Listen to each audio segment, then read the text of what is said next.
I didn't know what my exact body fat percentage was, but here's what I saw when I looked in the mirror. I saw veins in my abs and striations in my delts. Those lines in your muscle that make you look like you're 8K 4D. And the last thing that I saw was a fucking lion staring back at me. I would step into the weight room and crush workouts every damn day. My calorie counting was nailed without fail every damn day. My conditioning was crazy and I felt like a machine. Here was the problem though. Whenever that lion was around other people who didn't understand the fire in his belly, they would tell him to act like a house cat.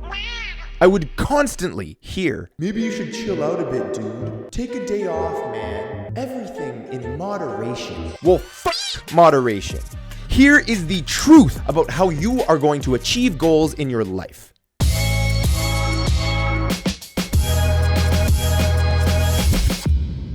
I've studied highly successful people to an insane extent. And if you're anything like me, I bet you have too. Listened to podcasts, watched interviews, read books, and just taking in the lore of how these guys actually operate. Now, have you ever noticed this pattern, how extremely successful people really are? They are not eating 70% of their calories from whole foods and 30% of their calories from They are either working their asses off for 16 hours a day for an entire quarter, or partying and relaxing for a day or two after winning the fucking Super Bowl. Here is the reality of extreme success. Real winners have zero moderation. Instead, they have modes. Successful people make the clear distinction between work mode and play mode and relax mode, etc., etc., etc. They are not watering down any part of their life with the wrong ingredients. They do one thing at a time and they do it with excellence.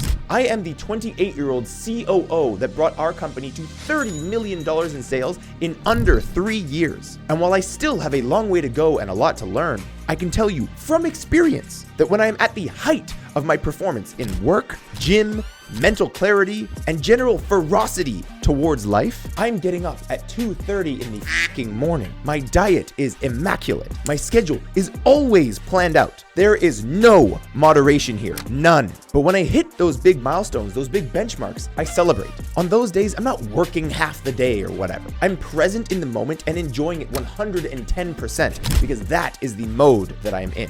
This video is officially your permission to say fuck off to anybody telling you to be moderate. Moderate inputs lead to moderate outputs. End of story. Now, as today's action item, I want you to consider the different modes that you might have for your life. Write out the behaviors and the habits that go with each mode.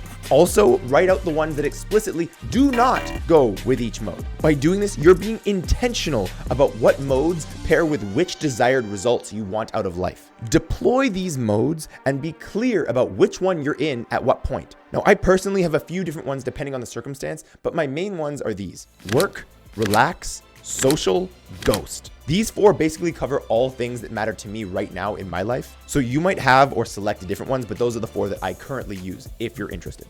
But even though those are the 4 that I've landed on for now, I've used lots of different modes to get me as far as I have in my life so far. I've mixed and matched behaviors, actions, habits, etc. to find which modes make the most sense for my own personal success. But all in all, I want you to stop listening to average people with average strategies for how they get things out of life. Stop letting someone who doesn't know how to ride a bike teach you how to do it. Moderation is shit and modes are the truth. Now, if you want to kickstart serious wins from a starting point in life, I highly suggest you learn how to go ghost mode. That's why in about 10 seconds, I'm gonna put a video up on your screen that goes over exactly what ghost mode is and how to do it properly. So make sure if you're ready to take action that you stay tuned for that. Thank you so much for watching. My name is Spencer with Must Become. Always remember that your potential is your obligation, and so what you can become, you must become.